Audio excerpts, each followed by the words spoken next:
E eu creio que nós temos hoje à noite aqui uma atmosfera maravilhosa do Espírito. Amém. E a atmosfera do Espírito, o que quer dizer isso? Um ambiente onde o Espírito Santo está manifesto, está reinando, está operando, é um ambiente da palavra. Amém. A palavra e o Espírito, eles andam junto. O Espírito e a palavra são um. Não há como você pensar no Espírito, no ambiente do Espírito, e não pensar ao mesmo tempo na palavra também reinando, operando naquele lugar. Em alguns lugares, né, quando se tem um ambiente gostoso, uma atmosfera gostosa do Espírito Santo, de adoração, e se fala, vamos para a palavra agora, as pessoas dizem, estava tão bom. Agora vai para a palavra. Como se a palavra e o Espírito não combinassem. Mas a gente não pode pensar no Espírito, no ambiente do Espírito, na vida no Espírito, sem pensar na palavra, porque é a própria palavra que dá sustentação a uma vida poderosa no Espírito. Amém? Há pessoas também que, diante do ambiente do Espírito, o ambiente pentecostal, dizem, que tanto fanatismo. Estou precisando da palavra aqui. Mas sabe de uma coisa? Nós precisamos desejar o fogo, a atmosfera do Espírito de adoração e desejar a palavra. Amém? E quando nós temos isso, temos o quê? Uma igreja sadia, uma igreja poderosa. Amém? Aleluia! E isso tem tudo a ver com o que viemos falar hoje aqui, que é sobre a visão. Amém? Diga comigo, firmes na visão. Aleluia, aleluia. Pai, é tão bom estarmos aqui. Nessa noite, nesse ambiente gostoso, Senhor, onde o Espírito Santo se manifesta aqui. Um ambiente da palavra, onde a Tua palavra pode ser ensinada, Senhor, com ousadia, com poder, onde há corações abertos, Pai, desejando tanto a manifestação da Sua doce presença, da Sua poderosa presença, como também o ensinamento da Sua palavra poderosa que nos liberta. Você mesmo disse, Jesus, conhecereis a verdade vos libertará. Seja Senhor aqui, Jesus, seja Senhor pela palavra, seja Senhor pelo Espírito. Nos submetemos ao Teu governo, Senhor. Nos submetemos ao Teu governo, aleluia, glória a Deus, ao Teu senhorio. Aleluia, aleluia, aleluia, glória a Deus, aleluia. Eu fico feliz, irmãos, em ver, pessoas aqui que já têm um certo tempo de vida, de experiência, e também ver adolescentes. Que bom ver pessoas assim de idades diferentes, desejando o Senhor. Eu vi jovens prostrados aqui, desejando o Senhor. Que bom, que maravilha isso. Por quê? É tão bom ver isso, porque nós vemos pessoas buscando a sua origem. Nós estamos aqui buscando a nossa origem, descobrindo de onde viemos, aquilo que nos dá sentido. É importantíssimo pararmos um pouco para pensarmos, para nos aprofundarmos no que diz respeito à visão. A visão que nos rege, porque de fato aquilo que nós temos como visão é aquilo que vai reger a nossa vida. É aquilo que vai comandar a nossa vida. Quando a gente fala desse tipo de visão, não está falando necessariamente o que os teus olhos naturais veem, mas o que o teu coração vê. Amém? A visão não é necessariamente o que os teus olhos veem. Se os teus olhos naturais estiverem afinados com o teu coração, pode ser que combine. Mas acaba sendo normal, não deveria ser, mas você vai experimentar várias vezes e os teus olhos veem algo que contradiz com o que o coração vê. E muitas pessoas acabam abrindo mão da visão para ficar com as vistas. Você pode encontrar uma pessoa com uma boa visão natural que não tem visão no coração. E você pode encontrar uma pessoa que não tem visão natural, um cego, naturalmente falando, mas que tem visão no coração. E é muito importante você ter uma visão no coração que diga para os teus olhos naturais o que eles devem enxergar. Porque se você não tem uma visão no coração, você não sabe para onde está indo e nem sabe onde vai chegar. Às vezes a gente vê pessoas envolvidas com tarefas, mas elas não têm uma visão. Elas estão fazendo coisas, mas não sabem por que estão fazendo.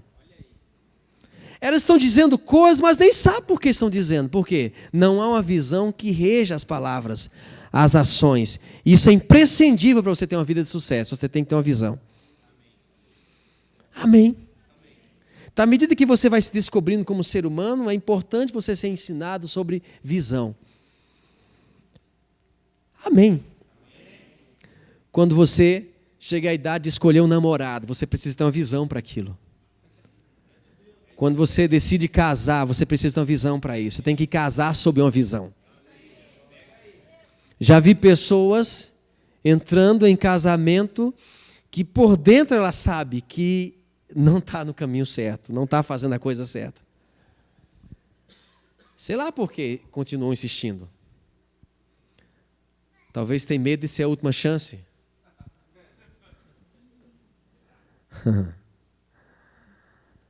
Ah, não, ele pensa totalmente diferente de mim. Eu sou uma pessoa, ele é outra.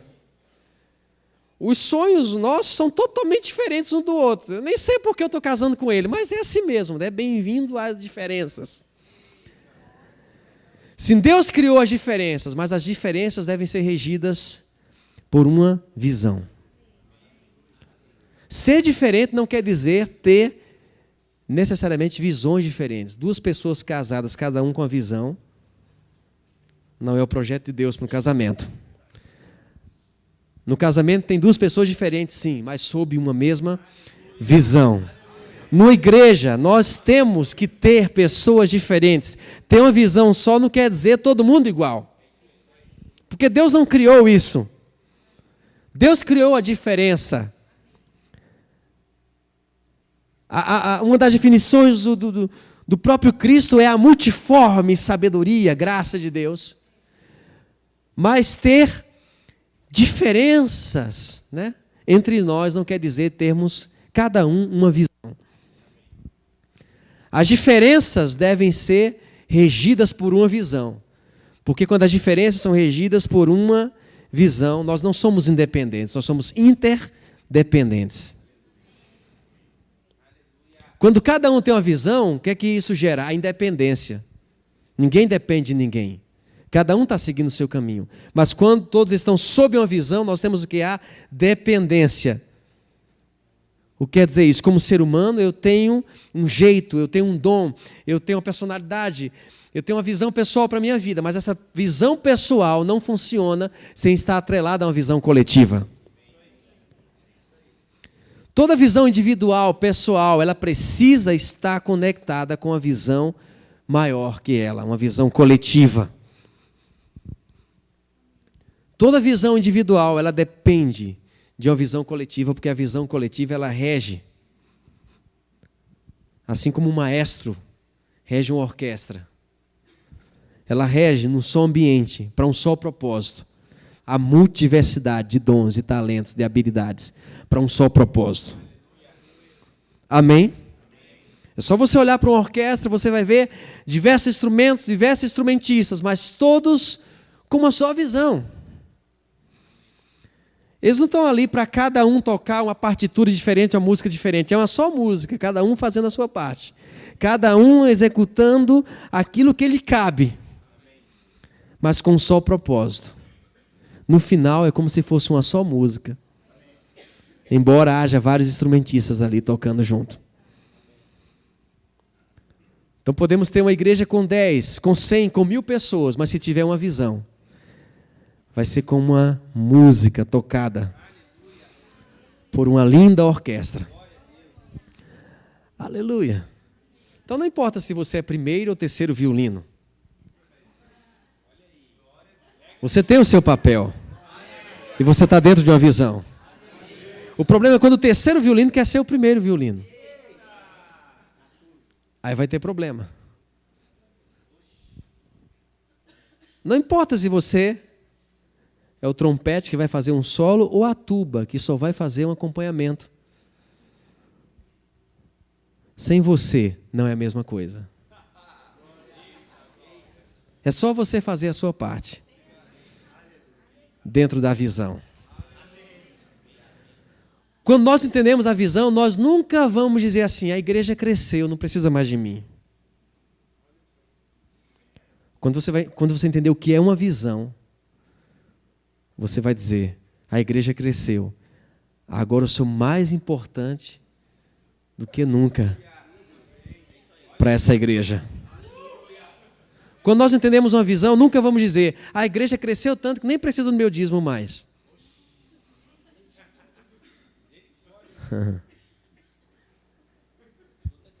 Nós diremos: agora é que precisa de mim.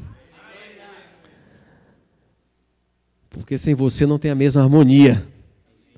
Amém? Irmãos, tudo começa entre você e Deus. O seu espírito foi criado para ser regido por uma visão.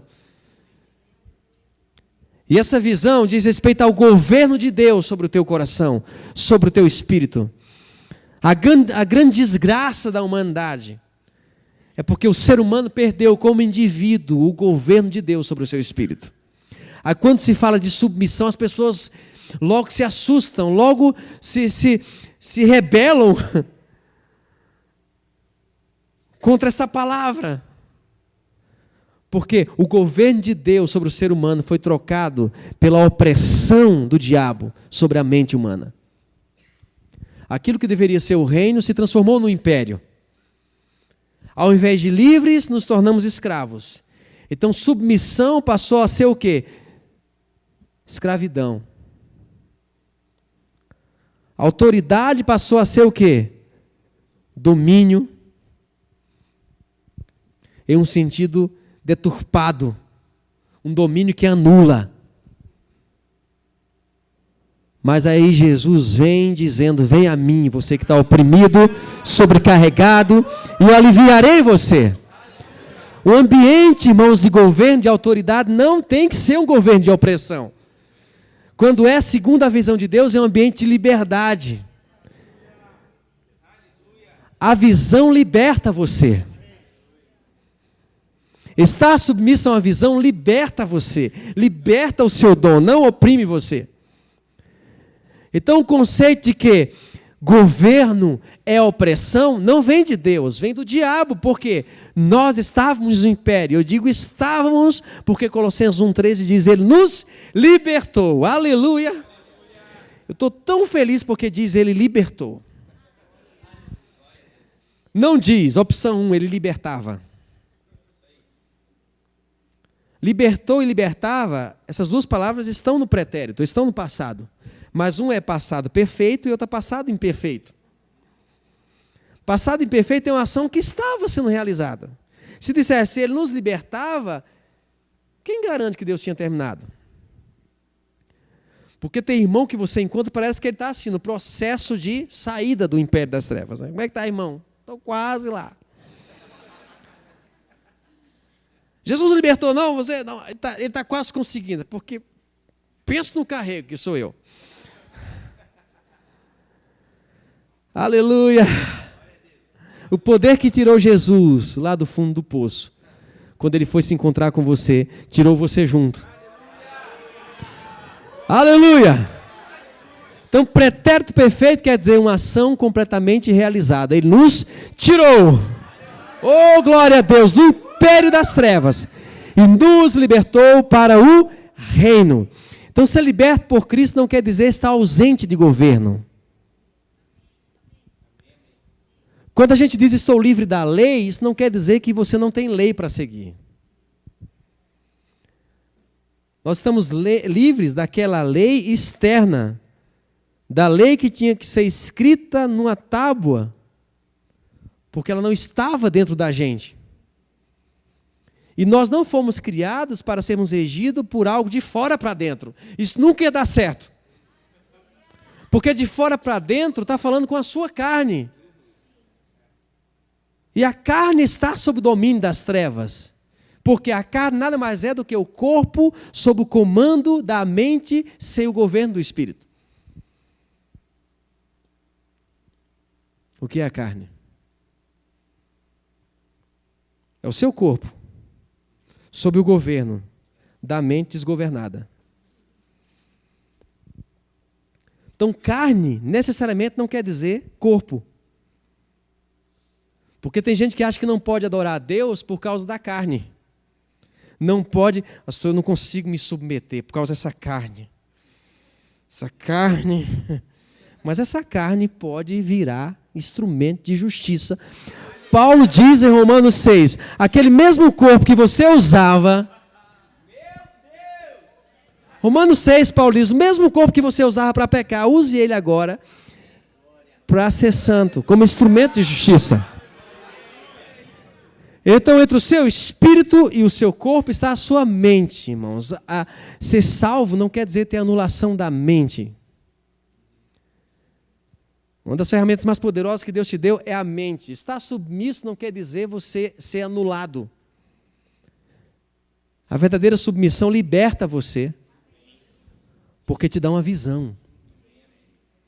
Você não funciona sem visão.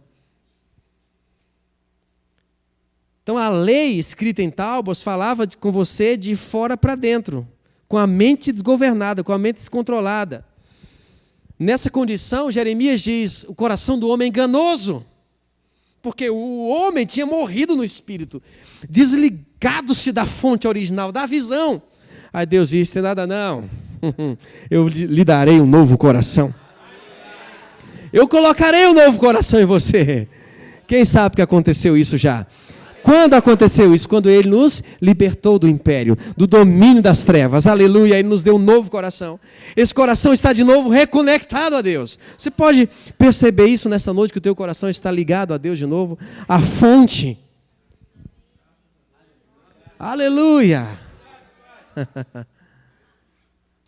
Oh, glória. O seu coração está ligado à fonte. O seu coração está ligado de novo à visão. Então Deus não fala mais de fora para dentro com você, porque essa não é a visão original de Deus. Deus nunca pensou nisso. Porque Deus teve que descer ao nível que a gente estava para levar a gente para o nível que Ele queria que a gente estivesse. Aleluia. Agora a lei está dentro da gente. Você não é um sem lei. Aleluia. Você não é um sem lei. Você não está numa terra sem lei, você está, irmãos, num ambiente que é chamado nada mais, nada menos que reino dos céus. Tem leis, você é um cidadão regido por leis espirituais. A anarquia, irmãos, é uma deturpação à visão original de Deus. Viver sem lei não é visão de Deus para você. Eu não preciso prestar conta a ninguém, dar satisfação a ninguém. Eu não quero casar porque eu não quero dar satisfação a homem, a marido nenhum.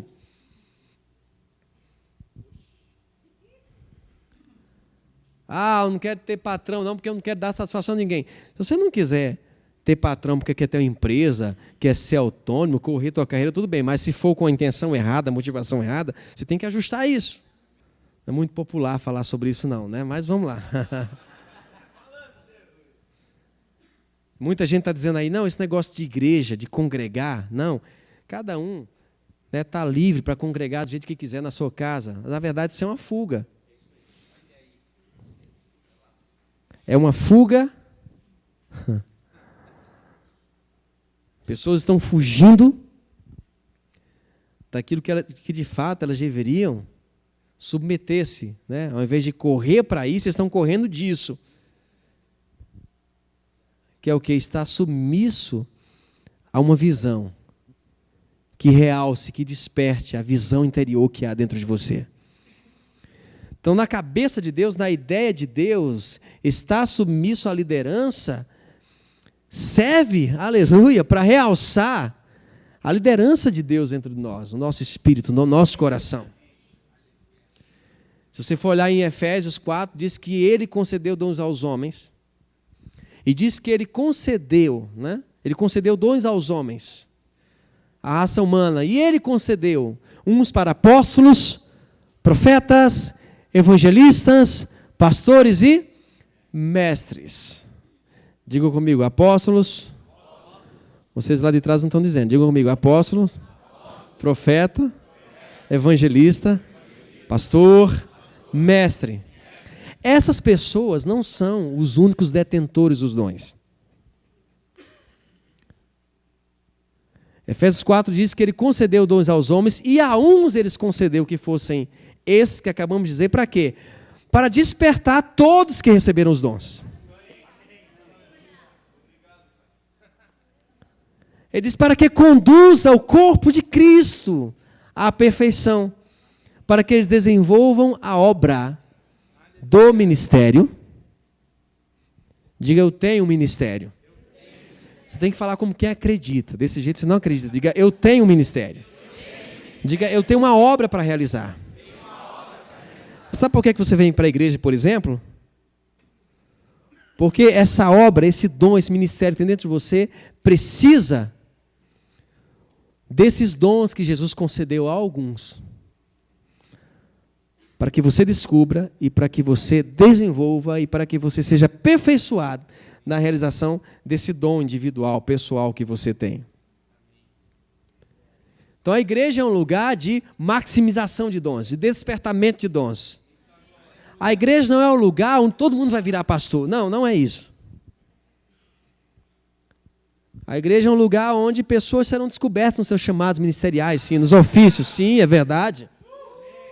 Pastores vão chegar aqui, nem sabem quem são, vão descobrir, vão entrar no ministério, profetas, apóstolos, evangelistas, todos. Mas aqui nós teremos também empresários que serão ressuscitados, restaurados nos seus dons, engenheiros, arquitetos, médicos, advogados, que terão cada um a sua visão pessoal, ressuscitada, restaurada. Homens, mulheres que têm chamados para alcançarem essa sociedade das mais diversas maneiras, políticos que vão chegar aqui e vão descobrir uma vida no Espírito. Obrigado por 5% de amém, mas a gente ainda está precisando de políticos cheios de Espírito. Muitas vezes, por não entendermos isso, né, que cada pessoa ela precisa ser despertada, ser discipulada, mentorada com relação à sua visão pessoal. Por não entendermos isso, às vezes a gente encontra com um jovem, né, e diz, e aí moço, e aí moça, o que você vai fazer? Vou para a faculdade. Você vai para a faculdade, meu filho? Vou para a faculdade porque, meu Deus, deixa eu orar por você, para que você... né, eu vou orar, não sei se vai ter chance, mas há uma grande chance de você virar um ateu, né? Senhor, que ele não seja contaminado, Senhor, naquele lugar, uma grande chance, Senhor, né? Mas quem sabe, talvez.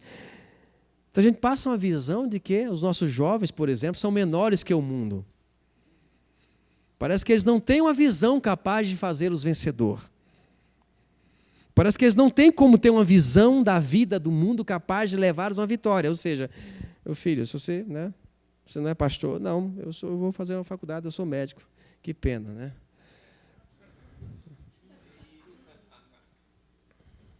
E aí você, meu filho, qual é o seu sonho? Ensinar da faculdade. Ensinar da faculdade, pelo amor de Deus. Você sabe que lá só tem ateu. E que tal um homem ou uma mulher cheio do Espírito Santo, lá na faculdade, lá na escola, no ensino fundamental, no ensino médio? Eu estou falando sério.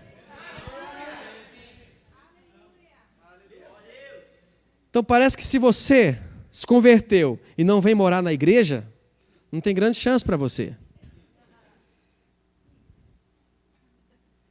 Então isso tudo que eu estou falando, irmãos, diz respeito à visão de Deus.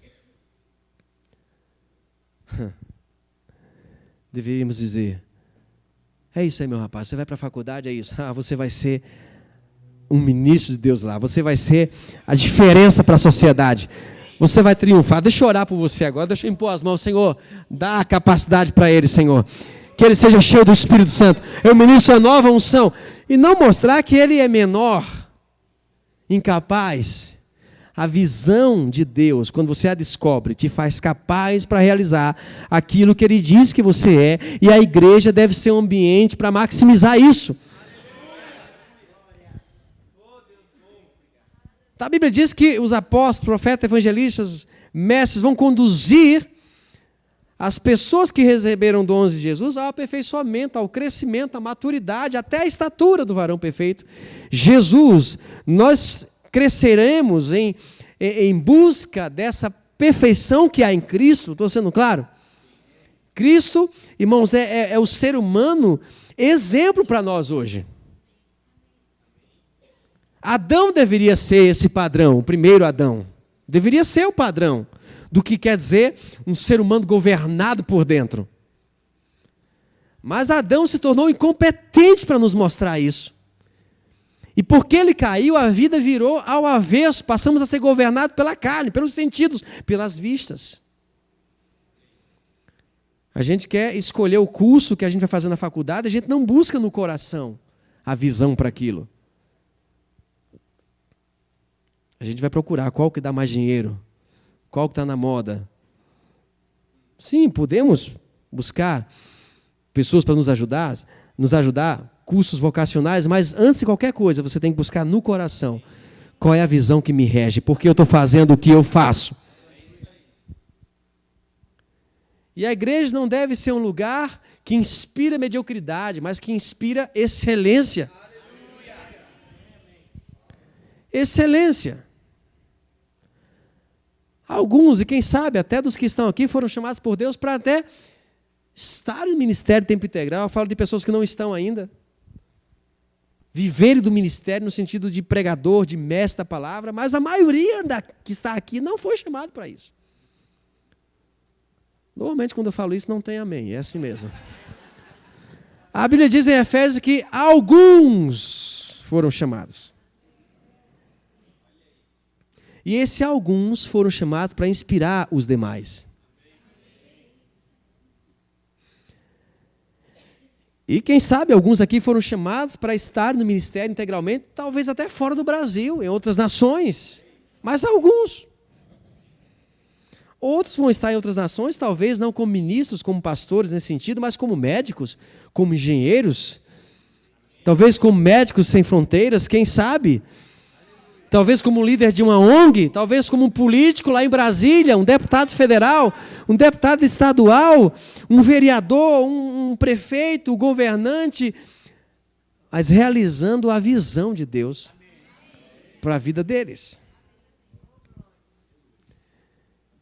E Paulo diz em Efésios 4, até que cheguemos à estatura de quem? Do último Adão.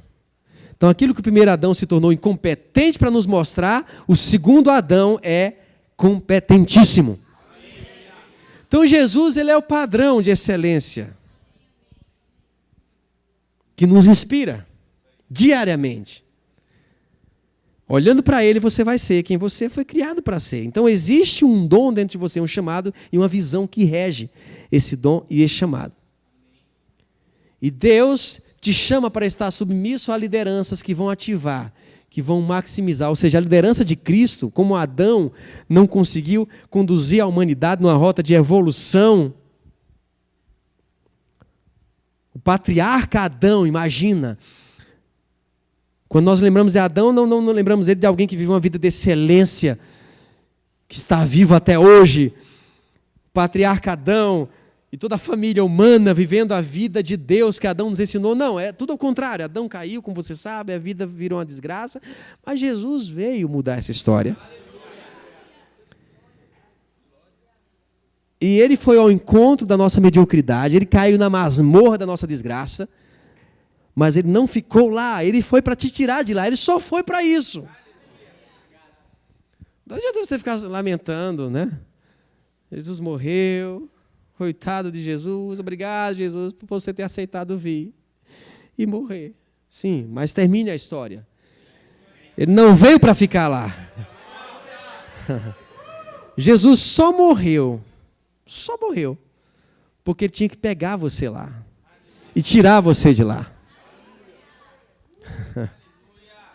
A visão de Deus com a vinda, com a encarnação de Jesus, foi simplesmente resgatar você de lá.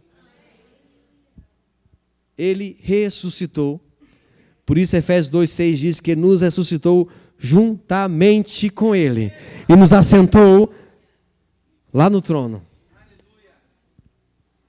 Esse trono, esse governo, nada mais é do que o projeto original de Deus para a sua vida. Então a visão pessoal de Deus, que é esse primeiro nível que eu falei agora há pouco, que você precisa descobrir, é essa visão de governo. Então duas coisas básicas regem você como visão de Deus: o ser filho e o ser um governante. Amém? Gênesis 1, do 26 ao 28, resume-se nisso: façamos o homem à nossa imagem, governe ele, domine, multiplique-se, encha a terra. Então, imagem e semelhança, quer dizer isso? Diga, eu sou filho de Deus. É o que diz em João 1,12: a todos quanto receberam, deu-lhes o poder de serem feitos filhos. Essa primeira parte a gente entende bem, não há muito problema de entender isso, mas só que muitos filhos, eles recebem Jesus, se tornam filhos, nascem de novo, mas ficam meio que dengosos. Você sabe o que é isso?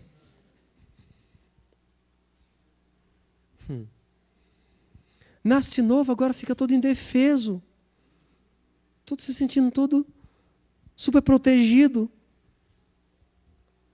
Então Deus originalmente deu poder para você lidar com as trevas, com os dominadores desse mundo.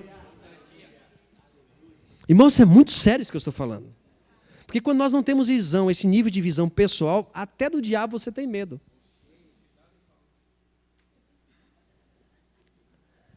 Até do diabo você tem medo. Quando eu digo até do diabo, é porque seria a última pessoa para você ter medo, se é que eu posso chamar de pessoa. Então, tudo bem? Jesus, certa vez, deu poder aos discípulos para que eles expulsassem demônios. Quantos discípulos Jesus tinha? Não, gente, eu tinha mais. Essa vez que eu estou falando, ele chamou 70. O círculo íntimo dele, digamos, eram 12. Dentro desses 12, ele tinha um círculo mais íntimo ainda. Mas ele tinha muita gente que seguia, que o chamava de mestre. Certa vez ele chamou 70 e deu autoridade. Foi assim, pastor Silvio? E eles voltam abismados. Até os demônios submetem-se. Por quê? Porque o ser humano perdeu a visão de Deus para a vida. A gente encontra muito crente. Deixa eu falar uma coisa para você. Se você decidir pertencer a essa igreja, você vai aprender que nós não temos medo de Satanás. Amém. Você não vai ouvir aqui nenhuma pregação dando ênfase a Satanás. A nossa ênfase está nele, em Cristo. E os discípulos voltaram, Jesus, até os demônios, porque isso era uma coisa impossível, improvável para os seres humanos. Eles tinham medo de Satanás, tem muito crente assim, infelizmente. O que é isso? Falta dessa visão. Primeiro nível de visão, a visão pessoal de Deus no seu coração. Quantos filhos temos aqui? Pega o que eu estou dizendo. Ser filho, todo mundo entenda. A segunda parte, autoridade sobre os demônios. Governo, domínio, sobre os recursos naturais. Sobre as finanças. Isso aí as pessoas não entendem bem. Sobre os dons, sobre os talentos. A gente encontra pessoas até que leem a Bíblia, estudam a Bíblia, mas eles são sem iniciativas. Iniciativa, não tem proatividade. E os discípulos voltam. Jesus, até os demônios, Jesus disse. Aí eles disseram assim, até Satanás. Jesus disse, eu vi quando ele caiu. Até Satanás, Jesus. Eu vi quando ele caiu. Como assim, até Satanás? Você já nasceu com ele debaixo dos seus pés. Jesus quis dizer. Você só não sabia disso. Aí Jesus veio para, no nosso lugar, pôr o diabo no lugar dele. Aleluia! Então, irmãos, ter autoridade sobre Satanás faz parte da visão de Deus para você, pessoal. Rapaz, eu fico tão admirado. Pastor Rafael tem uma autoridade, rapaz, sobre o diabo. Como se fosse um chamado de Deus só para ele. Entende como isso? Já viu pessoas falando isso? Rapaz, viu ele cantando? De Cristo recebi poder, seu nome para desfazer as obras de Satanás. Meu Deus, me arrepiou, tenho até medo de falar nisso. Uma vez eu estava pregando sobre isso e uma irmã estava bem feliz, como você está feliz, de repente ela muda o semblante, fica séria. Depois, no final do culto, eu fui perguntar para ela, irmã, você estava tão bem, rindo, sorrindo, depois você ficou séria. Ela disse, eu tenho medo de retaliação. Vai que lá fora. Por que as pessoas pensam assim? Porque elas não sabem quem elas são. A visão de Deus não está clara dentro do coração delas. Esses aspectos eu vou falar mais, aprofundar mais amanhã. Mas resumindo, você foi chamado para ser um filho. Isso é uma visão de Deus para a raça humana. Pregar o evangelho para as pessoas nada mais é do que a visão de Deus para elas. Quando você prega o evangelho para alguém, você está dizendo, Deus pensa isso sobre você. 2 Coríntios 5 diz que Deus já se reconciliou com todos. Você já viu essa pregação assim? Olha, se você não for pastor, se você não for mestre, apóstolo, profeta, evangelista, então você é ministro da reconciliação. Alguém já ouviu esse tipo de mensagem? Você é pastor? Não. É evangelista? Não. É profeta? Não. Mestre? Não. Apóstolo? Não. Nada não, você é ministro da reconciliação. Mas não é bem assim. Ministro da reconciliação é todo mundo. Não é uma outra opção. É a visão pessoal. Às vezes a gente vai falar do que nós somos como se fosse assim, uma categoria religiosa. Você é crente, graças a Deus, evangélico pela graça de Deus.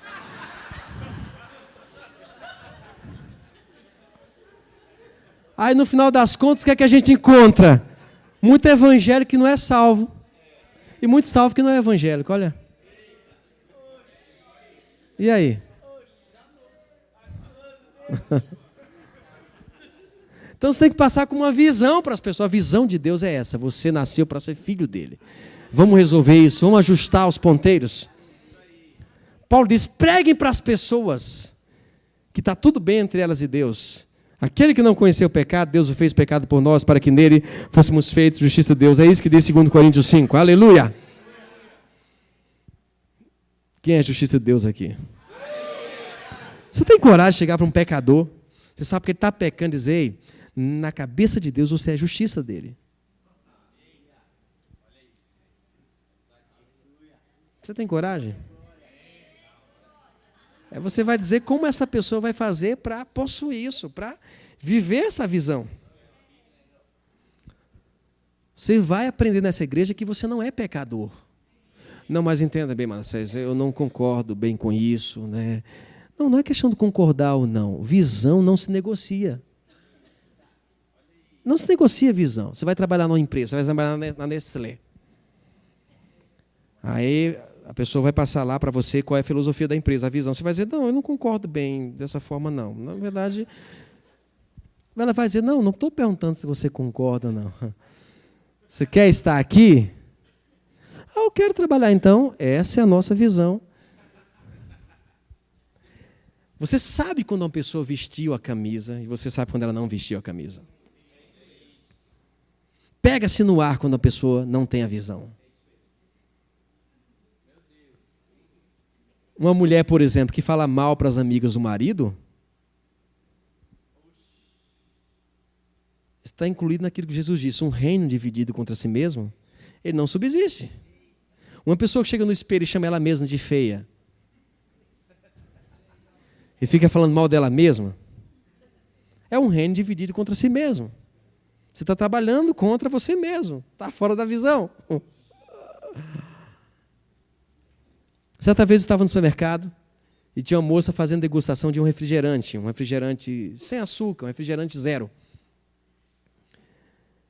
E eu ia passando por aquele corredor e ela me ofereceu o refrigerante. Eu disse, não sei não, hein? Que refrigerante é esse? Ela falou o nome do refrigerante, zero. Eu falei para ela, se Coca-Cola zero é ruim, imagina esse aí zero. Ela disse, é verdade.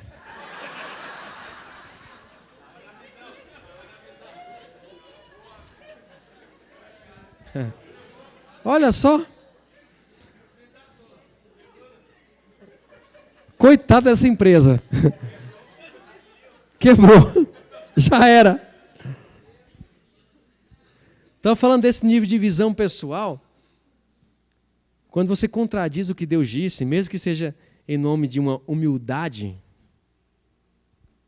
você está contra a visão dele para você. Não, porque eu sou um pecador. Eu sou um pecador redimido. Você tem que escolher ou pecador ou redimido. É a mesma coisa de um sequestrado livre, né? Imagina, você vê na televisão lá, o empresário fulano de tal foi sequestrado, ele está em poder dos sequestradores ainda, mas a família celebra a libertação. A não ser que seja pela fé, eles orando, né? Mas ele está preso ainda, mas a família, né, diz que ele está livre. Não. Ou ele está livre ou está preso, ou está em poder dos sequestradores. Nós estávamos em poder do sequestrador. Mas diz, ele nos libertou do império das trevas e nos transportou, libertos das trevas, livres. O que isso tem a ver, Manassés, com a minha vida pessoal? Tudo. O que isso tem a ver com a minha prosperidade? Tudo. Muitos filhos de Deus não prosperam porque eles entendem que são filhos. Eles não têm problema em entender que são filhos, mas eles não entendem que, como filho, eles têm uma posição de privilégio, de autoridade, de governo, de justiça nessa terra.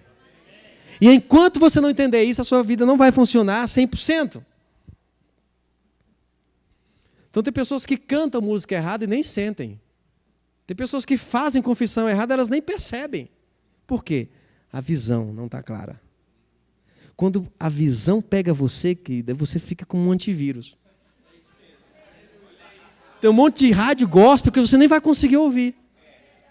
Eu estou dizendo um monte de rádio gospel porque é para lá, não é de Minas Gerais para lá, não é aqui em Caxias. Você, pera, meu Deus, isso aqui eu não consigo ouvir. Por quê? A visão. Você não vai conseguir ouvir qualquer coisa mais. Você não vai conseguir falar qualquer coisa mais. Não, você não vai virar um fiscal justiceiro em nome de Jesus, não é isso. Mas eu falo da questão pessoal na tua vida. Amém? Não é que você vai ficar fiscalizando as pessoas, né? Passando pelas pessoas e... O que foi, irmão? Cheio de enxofre. Né? Não!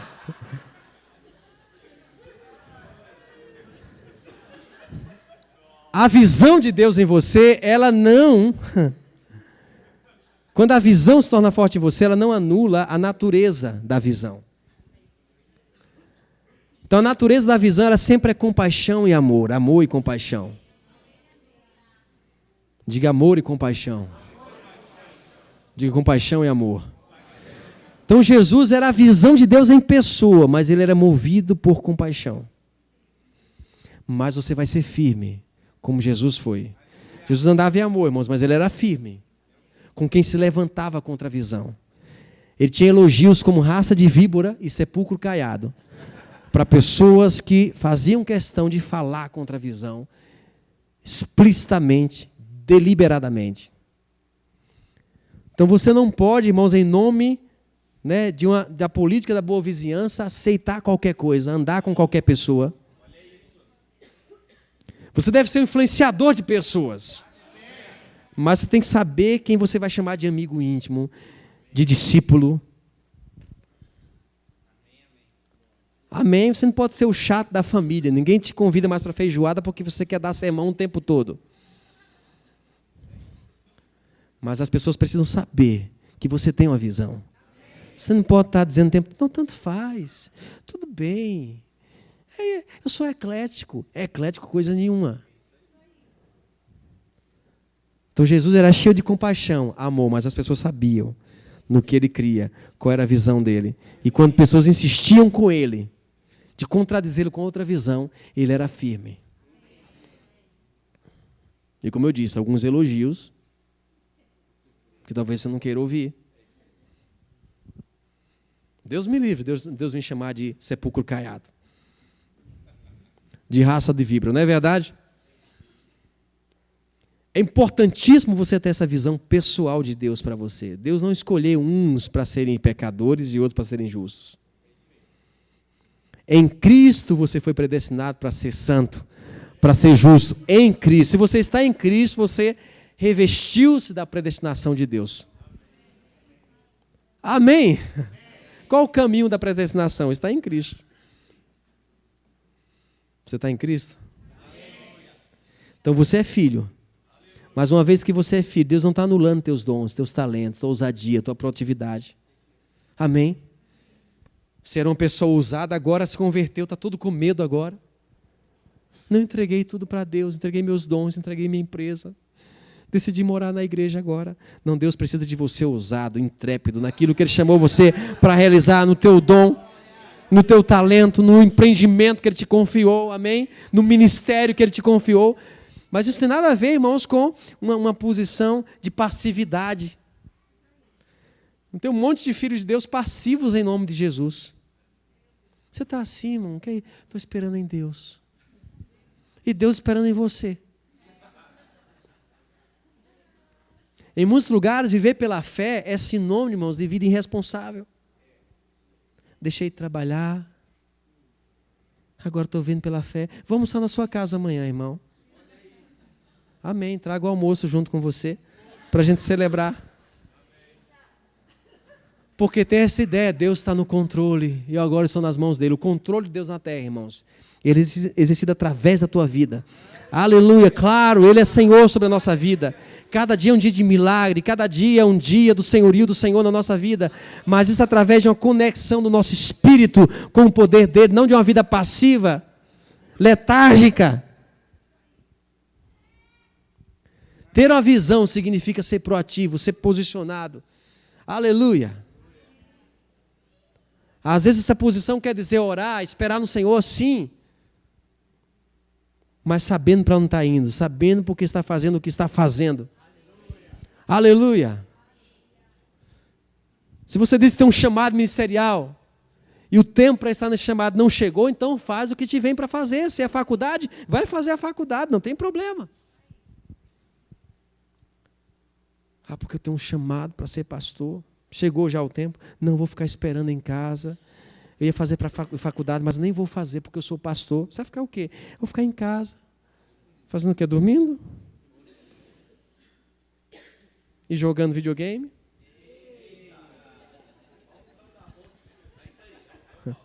Isso é sério, irmãos. É muito sério. Não estou esperando em Deus.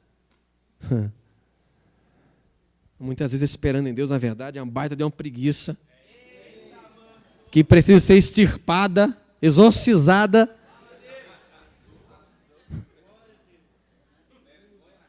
Amém. Servir na igreja, irmãos, é uma grande manifestação de proatividade.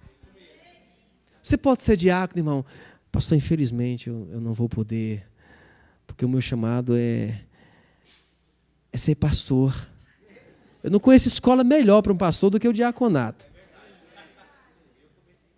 A irmã pode ser professor do departamento infantil? Infelizmente não, irmã, porque eu sou mestre no ofício. Sou mestre. Que escola maravilhosa. Que laboratório para um mestre do departamento infantil. Meu Deus do céu. O que isso tem a ver, mano? É estudo. Quando você tem uma visão, você vai ser proativo, você vai aproveitar as oportunidades e você não vai estar lá. Porque você está aí na música.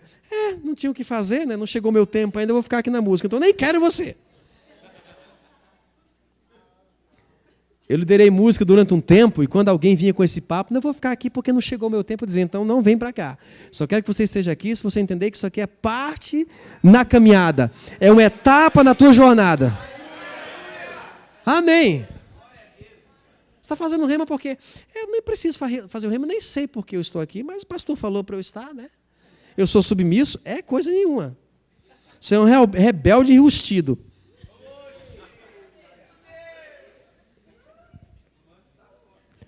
Porque a submissão verdadeira assume a visão como sendo dela.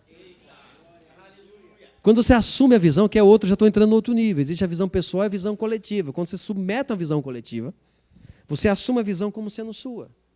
Muitas vezes você queria algo para o departamento, mas contradiz com a visão do pastor. Aí você chega para o departamento e diz, olha, você sabe que a minha visão, né, assim, meu desejo, era aquele projeto. Né? Você sabe que eu sou uma pessoa criativa, uma pessoa dinâmica, mas o pastor, infelizmente, não aprovou o projeto, né, a visão dele. Nós somos submissos, né? Isso não é submissão.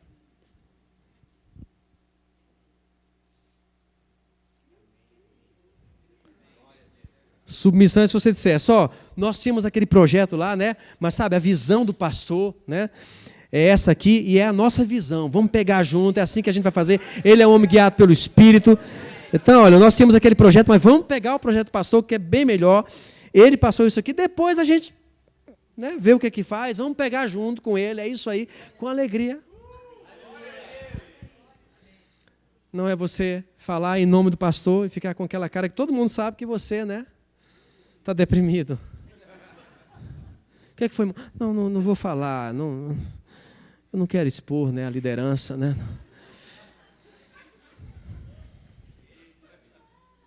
Aí depois, com muito sacrifício, 30 segundos de conversa. Aí você, assim, vou expor, né, porque você é uma pessoa madura para ouvir, para a gente orar. Para ti somente. Aí não sabe você, né, que está cumprindo, infelizmente, o que Jesus disse. Um reino dividido contra si mesmo, ele não vai subsistir. Isso nada mais é do que você estar trabalhando, envolvido na divisão. Misericórdia, está repreendido em nome de Jesus. Deus me livre envolvido. Irmãos, quando você transforma uma visão em duas, já é divisão. Divisão, trivisão, divisão, prefixo, duas. Não, a visão do pastor é essa, mas a minha, entendeu? O pessoal, mas assim, eu estou submisso a ele. Não, se você está submisso, não vai dizer a dele é essa, a minha é essa. Você vai dizer a nossa visão. Mas, Manassés, eu tenho o meu jeito de ser. Sim, é o que eu falei no começo. O jeito de ser diferente deve estar debaixo de uma visão uniforme. Senão o barco afunda. Imagina, 2 comandantes no barco. Está o timão lá. É para aqui. Não, é para aqui. Veja só. Não, é para cá. Para onde você olha? Para a bússola. Como um indivíduo, com seu talento, com seu dom, você vai, em conjunto com outros, guiar o leme, olhando para a bússola. O que quer dizer isso? Debaixo de uma visão. Amém. Então, para você não dizer que eu não li a Bíblia, misericórdia, veja comigo 1 Coríntios. A gente já está concluindo. Amanhã a gente conclui trazendo exemplos práticos desse aspecto da visão em um nível pessoal, a visão em um âmbito coletivo. 1 Coríntios, capítulo 1. Aleluia! Você pode glorificar o Senhor? Essa mensagem pode parecer impopular, dura, irmãos, mas isso nos traz proteção. Amém? Proteção. Preservação sobre a nossa vida. Quando Deus disse para o homem, daquela árvore, daquele fruto você não come, Deus estava privando ele de um prazer? Não, estava livrando ele da morte. Mas por que, Manassés, por que Deus colocou aquela árvore? Por quê? Por causa de uma palavra chamada liberdade. Não existe liberdade sem escolhas. Se não tivesse opção, Deus não podia chamar você de livre. Está vendo aí? Esse povo me ama e me adora, o diabo ia dizer também. Não tem outra opção. A prova da sua liberdade é você ter escolhido obedecer a Deus. É você escolher submeter-se a Ele. Nós não adoramos a Deus porque temos medo dEle. Não trazemos o dízimo porque temos medo. Por que você dá o dízimo? Porque lá fora pode ter o devorador. O devorador pode estar lá fora. Não, a Bíblia diz que o verdadeiro amor lança o medo fora. Eu vivo uma vida de adoração a Deus, né? Porque Deus me livre de não fazer isso. Vai que Ele pesa a mão sobre mim. Não adianta você ter relacionamento com alguém que você tem medo. Não é um relacionamento verdadeiro.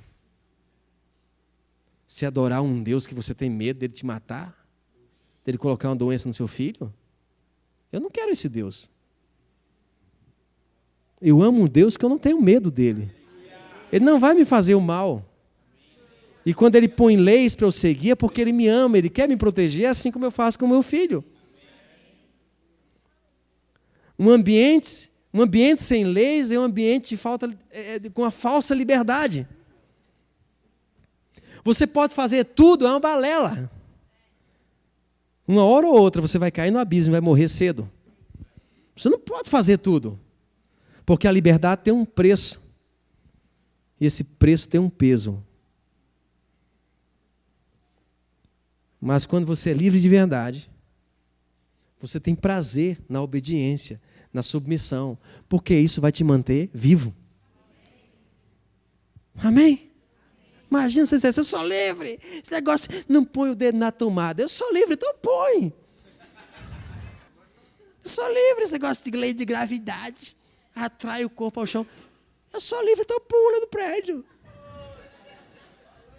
Então as leis são para te proteger.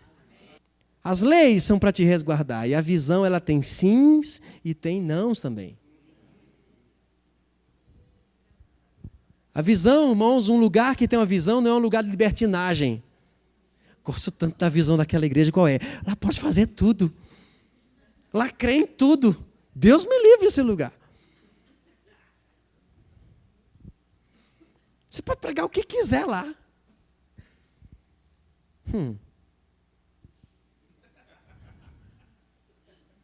Deus me livre desse ambiente. Então a visão sempre vai trazer proteção, preservação, libertação para a sua vida. A visão vai promover um ambiente de alegria, de gozo, porque vai despertar quem você é por dentro de verdade. Amém. E aqui, em 1 Coríntios capítulo 1, versículo 10, o nosso líder que está hoje com o Senhor, Bud Wright, lia esse versículo toda vez que nós nos encontrávamos. Normalmente víamos ele ler na conferência de ministro, mas ele fazia isso sempre que a gente se encontrava, como líderes, como ministros. 1 Coríntios, já completávamos, 1, 10. 1 Coríntios 1, 10. Suplico-vos, queridos irmãos, pelo nome de nosso Senhor Jesus Cristo, que concordeis uns com os outros no que falam, a fim de que não haja entre vós divisões, antes sejais totalmente unidos sob a mesma disposição mental e no mesmo parecer. Então veja que a submissão começa na mente. Disposição mental está combinado com falar a mesma coisa. Falar a mesma coisa está combinado com pensar a mesma coisa. Essa é a unidade verdadeira, porque eu posso estar falando uma coisa, mas estar pensando diferente. Então, como eu falei no começo, a mente está entre o espírito e as ações humanas, o corpo humano e suas ações. Então, o corpo ele não foi criado para estar desgovernado, sob o controle de uma mente desarraigada, descontrolada. Entende, irmão? O seu corpo ele obedece a comandos da sua mente. Eu queria tanto ir para a igreja, pastor, mas essa carne velha não quis ir. Como se o corpo decidisse por si só, né? Eu quero tanto ir o corpo, eu vou ficar aqui, sentado. Não, o corpo ele obedece a comandos da mente. A questão é a quem a mente obedece. Esse é o problema. Quando a mente inclina-se para o espírito, Paulo diz, produz vida. Isso é o quê? Uma vida no espírito. Vida no espírito não é uma vida flutuando. Não é? Eu vivo no espírito.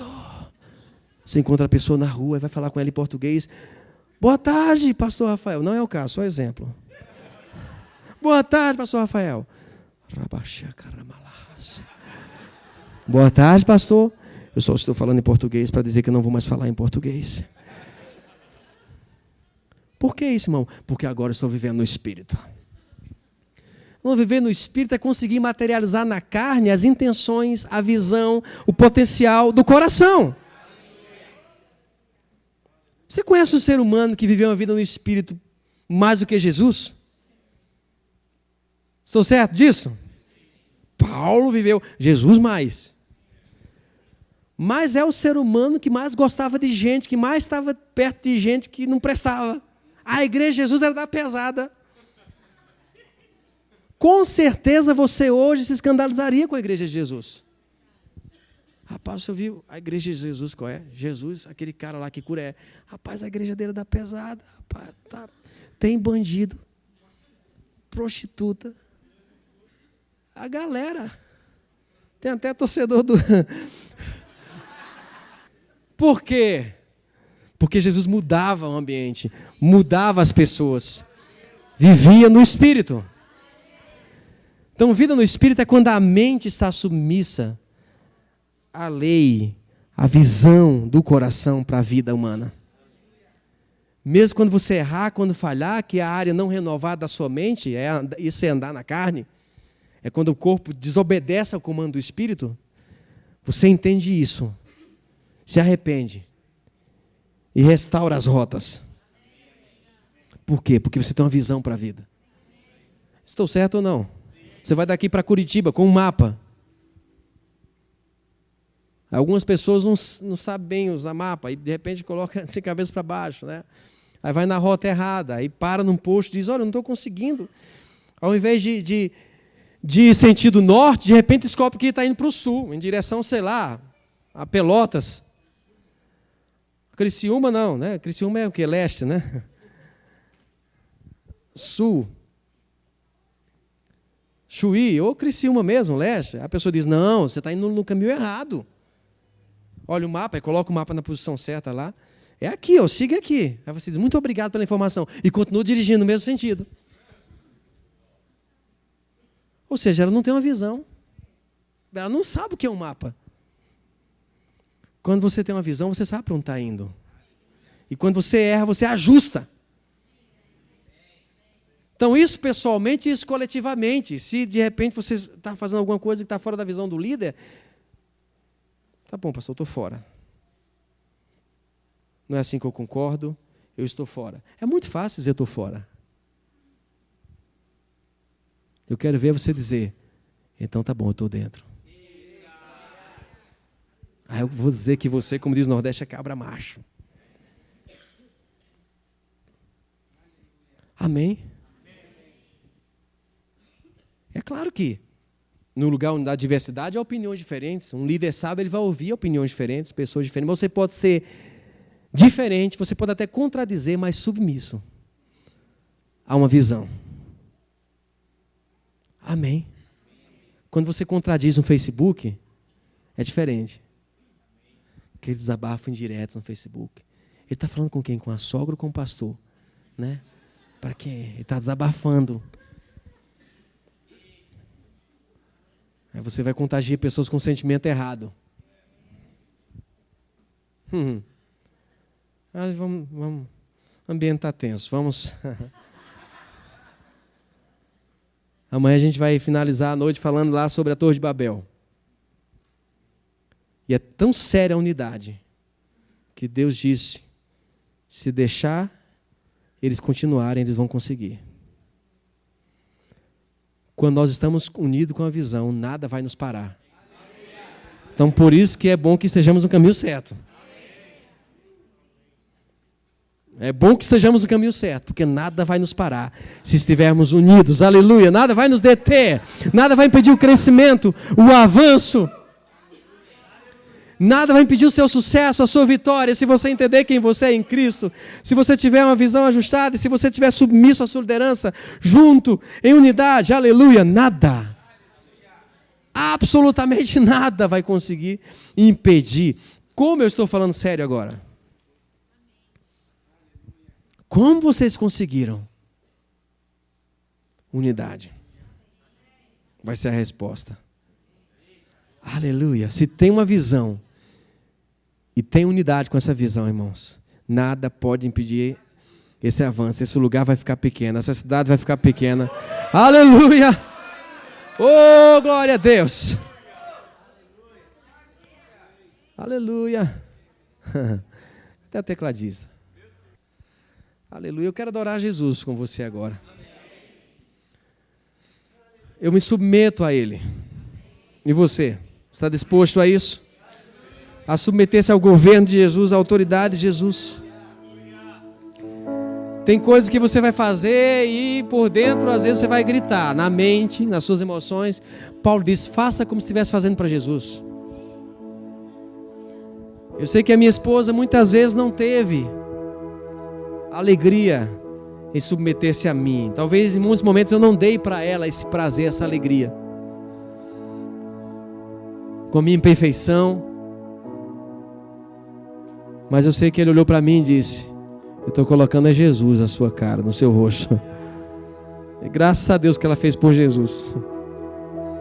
E sabe, Paulo diz, faça para Jesus. Submeta-se como se fosse a Jesus. E você precisa ter essa visão. Aleluia. Aleluia.